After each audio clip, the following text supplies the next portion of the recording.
All right.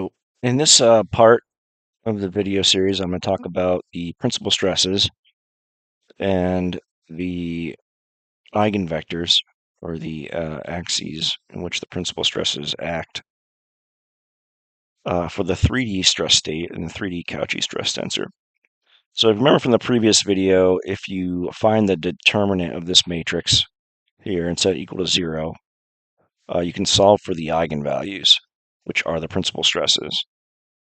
And I've shown here the cubic equation, and it's defined by these coefficients A, B, and C, where these components are the components of the stress tensor.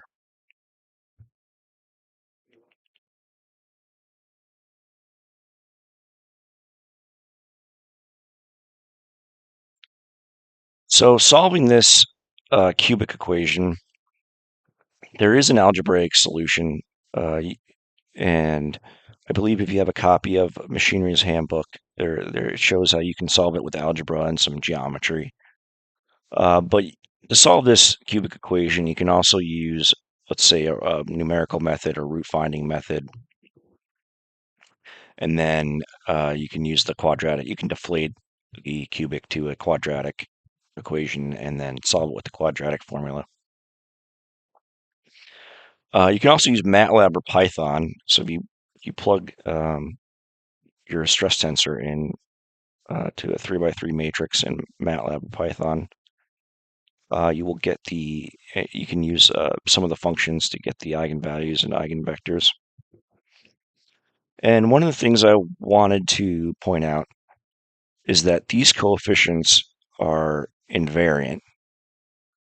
So what that means is that in any coordinate system that you wrote, that you I guess view the stress of your stress state in, these coefficients will always be the same. So if we take the case where, let's say, we calculate the principal stresses, so all these shear stresses will go to 0, and you are left with the stresses, the principal stresses, but these coefficients won't change. So if all these shear stress terms go to 0, you'll find that the coefficients for the principal stress case and the coordinate system that defines the principal stresses, uh, these will all be the same, and that will be true no matter what coordinate system that you rotate the stress state into. And for that reason, they're called invariant. And I believe if you do the algebraic solution, you can use this property, this invariant property, to help um, solve the equations algebraically. So I've shown here a script that you can run in Python that you can calculate the eigenvalues and eigenvectors for a 3x3 matrix. Now, it's important if you plug the stress tensor into the 3x3 that you include all the shear stress terms. So again, we said that tau xy is equal to tau yx, but if you plug it into the matrix, you have to include this tau and this tau. Otherwise, you won't get the correct results.